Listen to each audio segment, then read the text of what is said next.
So I'm going to start off with a question.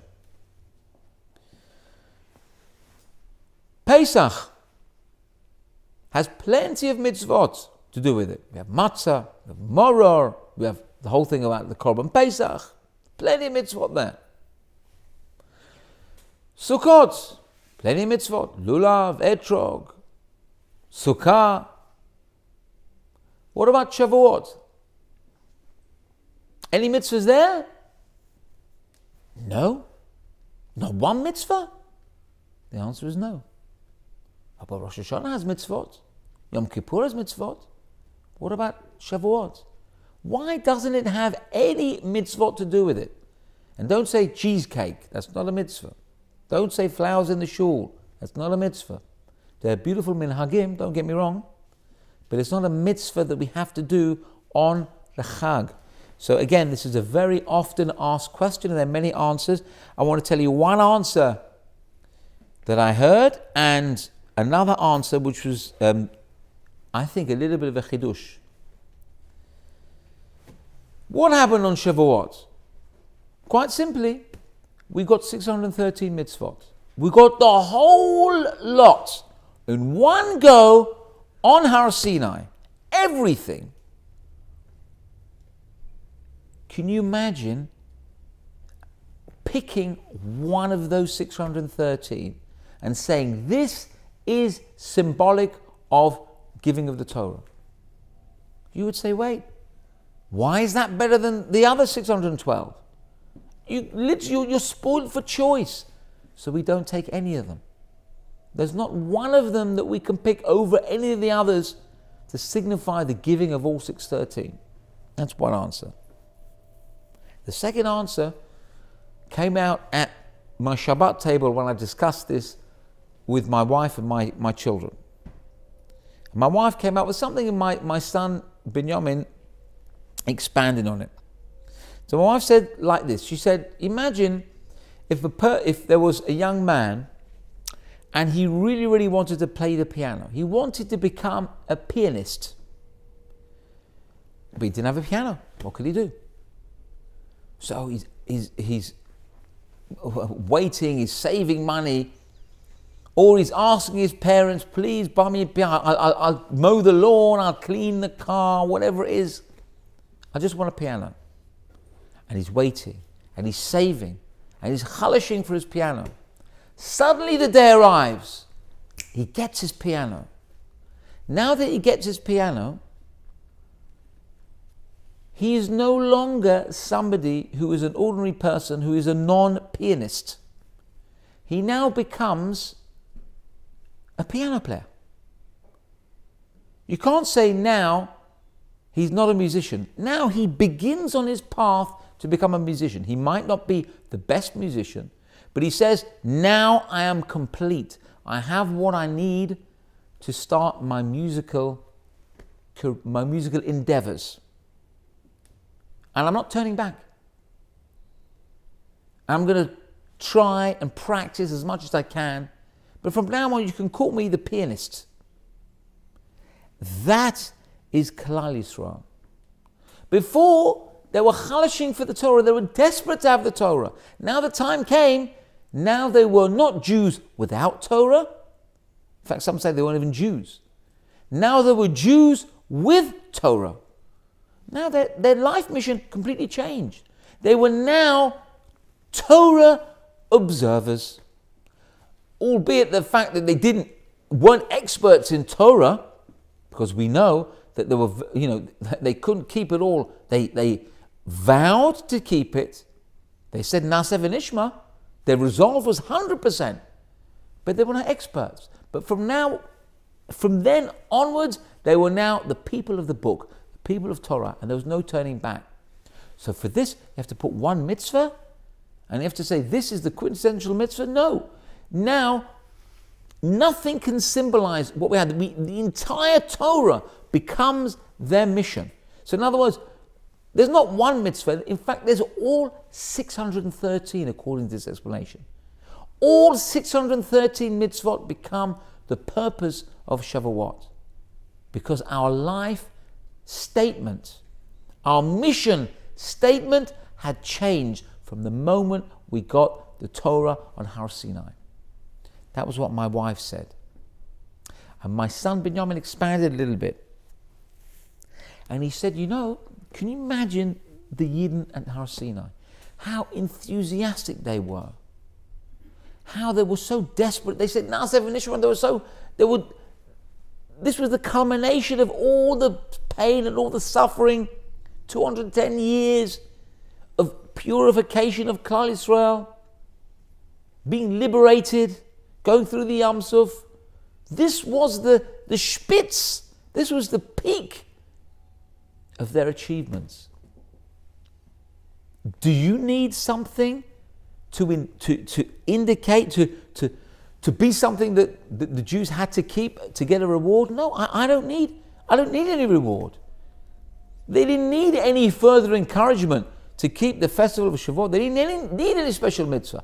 Afterwards, when things started getting a little bit less fresh, when it needed a bit more work to renew, when the years rolled by, and now the mitzvot were they took a bit of effort. And for one, borrowing from a secular source, and now perhaps you could say the thrill is gone. And now you have to get it back, you have to earn it. Maybe at that point you can say, now Klal Yisrael need mitzvot, they need something to draw them in. But they didn't need anything to draw them in then. They didn't need anything to focus on. They were focusing, they were like a kid, we said a kid in a sweet shop, a kid in a candy store. Give me more, give me the licorice, go give me the candy, go give me the lollipops, give me the gobstoppers, give me anything, give me. They didn't need any encouragement. They didn't need any enticement. That's why they were so enthusiastic. And I'm going to finish with a couple of bits actually on Megillat Ruth, or one thing actually. And by that I'm going to finish. Oh, there's one thing, I want to read you one thing before I finish as well, something very interesting I wanted to hear. So in the Megillah, we see that I assume we all know the story, that Boaz, who owned the field, had workers, and he greeted his workers with the name of Hashem. Why did he greet his workers with the name of Hashem? We're not talking about the word Hashem. We're talking about Ador and Hashem's full name. If you're with me, like we say when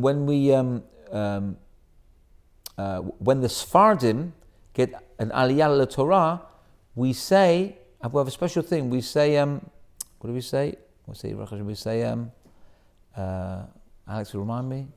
Yeah, Hashem Emachem. We say Hashem Emachem. And then the congregation require Yivarecha Hashem. Why do we say that? Because we're imitating what Boaz would say to his workers, what his workers would reply back to Boaz. What is all this? Why is this mentioned in the Megillah that Boaz said, Hashem Adoshem Imachem, and they replied back, Yivarecha Hashem? Why is this mentioned? We need to know how they greeted each other. There's many, many more important things that we're discussing. Why are we talking about how they used to say to greet each other? It's like saying, and one said Shalom Aleichem, one said Aleichem HaShalom. That I need to know? The answer is, of course we need to know. There's a very significant reason why they would greet people in this way, with God's name in full. And the answer is, because national pride within the nation of Israel was at an all-time low. People were depressed. Elimelech had left the Jewish people. He moved to Moab, of all places. He moved to one of the worst nations in the world. A frum Jew, taking his family to go live in Hollywood. Why would he do such a thing? Go and live in San Francisco? And not just any frum Jew, he was the Parnas Hador. He was one of the leading Gvirim, one of the leading financial backers of the Jewish people. Poor people come to him from all over. But because there was a famine, he turned his back on his Jewish brothers. And he went somewhere else because he didn't like the knocking on the door and the charity collector holding his hand out. He didn't want that. He was fed up with that. So he paid the price. And he died. And his 2 sons died. So things were not good. People didn't have what to eat. People were thinking, we're not what we were. The Jewish people are not what they were. So Boaz, who was the Gadol Hador, took the Chachamim, the Rabbanim of the time, and they made a decree. They said from now on, and it wasn't a permanent thing, because it stopped afterwards. From now on, a temporary measure was going to be taken, that we are going to greet our friends, our Jews, with God's name. And the reason was because we recognize that a fellow Jew is a Tselem Elokim, is made in the image of Hashem. That's why we say, Hashem Amachem, may God be with you, because God is with you. Because if you look inside yourself, God is with you. And it's not just the Jews. The non-Jews also, they can speak, they have a mind, they have free will, they're also a Tselem Elokim. They don't have the neshama that a Jew has, but they also deserve our respect. They're also human beings. So they also have a Tselem Elokim. So therefore, Boaz used to greet his workers, Hashem Machem, and they used to say back, Yivarechecha Hashem, may Hashem bless you. To show and recognize that every Jew has a Pinta Yid, has a part of God in him. He just has to look inside and find it and connect with it. So don't be depressed. Don't think life is not worth living. Don't think God's turned his back on you and there's a famine and it's all bleak. Because Hashem is still with you and he will never, ever leave you.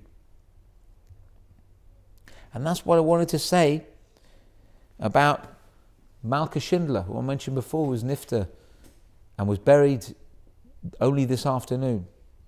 That she was somebody who used to treat other Jews in exactly that way. You know, they say when a person passes away, the Beit Din Shel Ma'ala, the heavenly court, asks them a number of questions.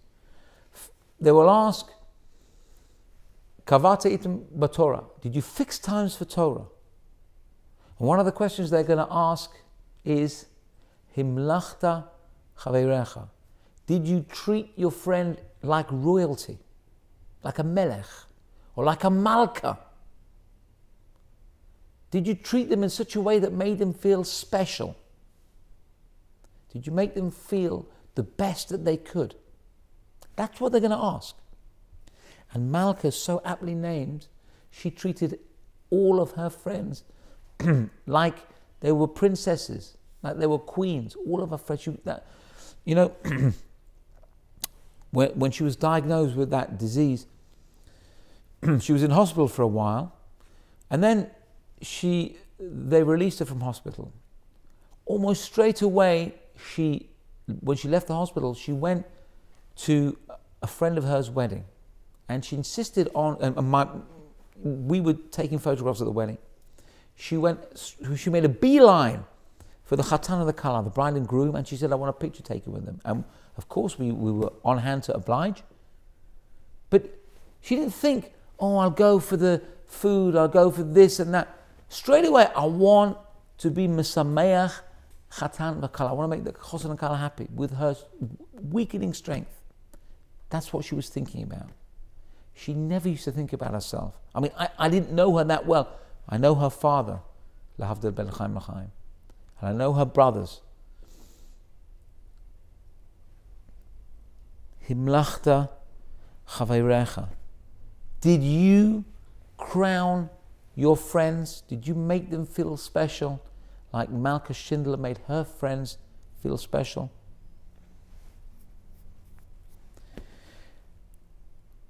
Rabotai, we have to realize something on the Shavuot. It's no good if we just keep the Torah and go through the roads and maybe go to a shir here and there. It's good, that's all good. But there's something that we must not miss out on. We have to realize how special the Torah is to us. If we don't realize how special the Torah is to us, what a special gift this is to us, then we're missing the point. We're just learning through habit. We have to crown our Torah. This Shavuot, we have to crown it and say, Hashem, thank you so much. You gave us something. We can't live without it. The world cannot function without the Torah. And you gave it to us, 0.22% of the world population, to us. That should make us feel more special than anything. I needn't tell you, if the Torah would stop being learned for the smallest mashahu of time, the smallest amount of time you can think of, just a micro-milli, whatever second it is, the world would go back to nullness and void instantly. Just 1 second. There are so few people learning Torah in the world today, but they are sustaining the world. They are what is keeping the world turning. And Hashem gave that to us. So why do we turn our back on it? Why do we want to spend every waking hour absorbed by it and doing what it tells us, doing what Hashem tells us in our Torah? So all of us have to think, this Shavuot, how important it is to us, how privileged we are, and what a responsibility it is for us. And that's what Ruth realized. Because Ruth did what was illogical. Instead of going back home with her sister Orpah, which logic would dictate that's the best thing to do. You know, your husband had died, go home, go back to your parents' home. What are you doing hanging around with your mother-in-law and her sons have died? What okay, it's your mother-in-law, but there's no tangible relationship with her. And you want to follow it into nowhere, into the famine. So logic would dictate, go. And it would seem Orpah did the best thing, logically. But then there's something called the Torah. And Ruth knew how important the Torah was. And she knew that going with her mother-in-law meant clinging to the Torah. And she said, I don't care what logic tells me. I don't care if it makes sense that we stay stuck in this spot here and the clouds are going and it's so nice here. I don't care about the logic. I care about the Torah. And I care about what Hashem wants from me. That's why she stayed with Naomi. That's why she was blessed to be the great-grandmother of David HaMelech and the progenitor of Moshiach Tzidkenu, who may come speedily in our time. That's why. Because she didn't care about the logic. She didn't care about... She was connecting with her faith. Where would we be without our Torah? Where would we be? I shudder to think. And now I'm going to finish off with something very cute that was sent to me by my friend Ben-Sion Riga. He sent me this thing. I do believe that this is a true story. I haven't confirmed this with Ben-Sion, but assume that this is true. So let me set the scene. I'm going to have to read this off the paper because it's just too good to say balpeh. I might miss something out. Okay, so you can imagine there's a university, packed auditorium, and there's a professor standing, a non-Jewish professor, and there's a kid there, a little Jewish kid sitting in this lecture. And the professor decides to pick on the little Jewish student. So the professor says, "You're Jewish, aren't you, son?" "Yes, sir." "So, you believe in God?" "Absolutely." "Is God good?" "Sure." "Is God all-powerful?" "Yes." Says the professor, "My brother died of cancer even though he prayed to God to heal him. Most of us will attempt to help others who are ill, but God did not. How is this God good then?" The student didn't say anything. He was silent. The professor carries on. "You can't answer, can you? So let's start again, young fella. Is God good?" "Yes," said the student.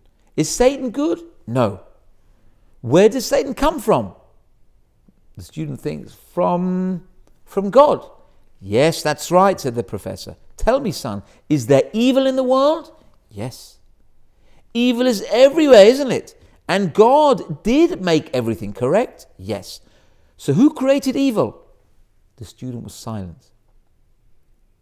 The professor carries on. Is there sickness, immorality, hatred, ugliness? All these terrible things exist in the world, don't they? Yes, sir, said the student. So, who created them? The student was silent. The professor carries on. Science says you have 5 senses you use to identify and observe the world around you. Tell me, son, have you ever seen God? No, sir. Tell us, have you ever heard your God? No, sir. Have you ever felt your God, tasted your God, smelt your God? Have you ever had any sensory perception of God for that matter? No, sir. I'm afraid I haven't. Yet you still believe in him? Yes, said the student. Carries on the professor. According to empirical, testable, demonstrable protocol, science says your God does not exist. What do you say to that, son? Nothing, said the student. I only have my faith. Yes, faith, said the professor. And that is the problem that science has. Now the student takes a little bit of courage. Professor, is there such a thing as heat? Yes, said the professor. And is there such a thing as cold? Yes. No, sir, said the student, there isn't. The lecture theatre became very quiet with this turn of events. The student carried on. Sir, you can have lots of heat, even more heat, superheat, mega heat, white heat, a little heat or no heat. But we don't have anything called cold. We can hit 458 degrees below zero when there's no heat, but we can't go any further after that. Heat is energy. Cold is not the opposite of heat, sir, just the absence of it. There was pin-drop silence in the lecture theatre. The student carried on. What about darkness, professor? Is there such a thing as darkness? Now the professor answers, yes. What is light if there is no darkness? The student carried on. You're wrong again, sir. Darkness is the absence of something. You can have low light, normal light, bright light, flashing light. But if you have no light constantly, you have nothing. And it's called darkness, isn't it? In reality, darkness isn't. If it is, well, you would be able to make darkness darker, wouldn't you? Can you make darkness darker? So now the professor started getting a little bit irritated. So what's the point you're making, young man? Sir, my point is that your philosophical premise is flawed. Flawed? Can you explain to us how it is flawed?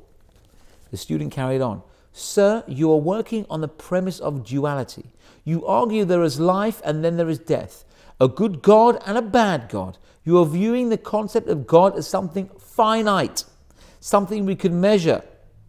Sir, science can't even explain a thought. It uses electricity and magnetism, but has never seen, much less fully understood, either one. To view death as the opposite of life is to be ignorant of the fact that death cannot exist as a substantial thing. Death is not the opposite of life, just the absence of it. You see the MS in what he's saying? Now tell me, Professor, do you teach your students that they evolved from a monkey? The professor replied, if you're referring to the natural evolutionary process, yes, of course I do. Said the student, have you ever observed evolution with your own eyes, sir? The professor shook his head with a smile, beginning to realize where the argument was going. The student carried on. Since no one has ever observed the process of evolution at work and cannot even prove that this process is an ongoing endeavor, are you not teaching your opinion, sir? Are you not a scientist, but a preacher? Then the entire class started laughing. Is there anyone in the class who has ever seen the professor's brain? Carried on the student. Then the class started laughing even louder. Is there anyone here who's ever heard the professor's brain, felt it, touched it, or smelt it? No one appears to have done so. So, according to the established rules of empirical, stable, demonstrable protocol, science says that you have no brain, sir. With all due respect, sir, how do we then trust your lectures, sir? The room was silent. The professor stared at the student, his face unfathomable. Said the professor, I guess you'll have to take them on faith, son. Finish off the student, that is it, sir. Exactly. The link between man and God is faith. That is all that keeps things alive and moving. Faith, God, that's what we need to think about over Shavuot. And just to let you know that young Jewish student, his name was Albert Einstein. Have a wonderful Chag, learn Torah, keep Torah, value Torah, and Imir Hashem, we should all meet in Yerushalayim Ir HaKodesh with Mashiach Tzidkenu and Elvi. May it happen this Shavuot without any further delay and any further trouble. Thank you for coming.